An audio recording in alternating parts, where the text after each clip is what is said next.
Hi everyone, my name is Heritage Bonariwa, and here with me is the President of Baptist Student Fellowship, Ibogu Campus, in person of President Ifemayowa Olaniyawu.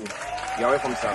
We are very pleased to have you, sir. Okay, Presi, we have a few questions to ask you on the sermon adoption. So we're really blessed by the sermon on Sunday, and we'd like to ask you a few questions on the topic adoption.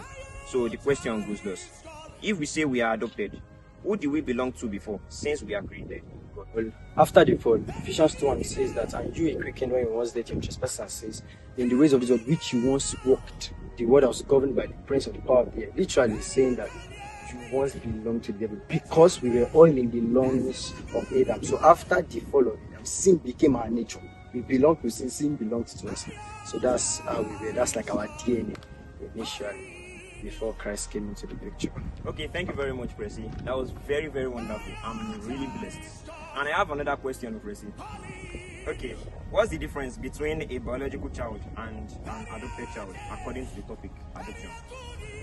Alright, so Romans 8:14-17, Paul was writing to the Romans, and what he did there was that he used the Roman culture, the Roman definition, or the way the Romans see adoption, to define how God sees us as adopted children. And in the Roman culture, the adopted child, number one, cannot be disowned.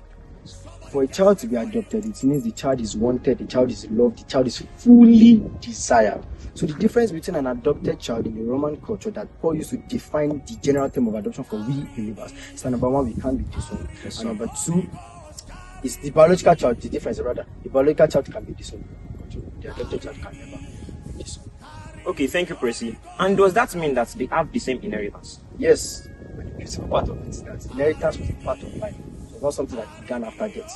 Inheritance was a part of life. Yes, they have the same inheritance. Wow, thank you very much, Presi. We are really blessed. Thank you very much, sir. God bless you, sir. And so that will be the end of today's question and answer session. So follow for more spiritual content. By this shall all men know that ye are my disciples, if we have love for one another. John 13:35. Peace.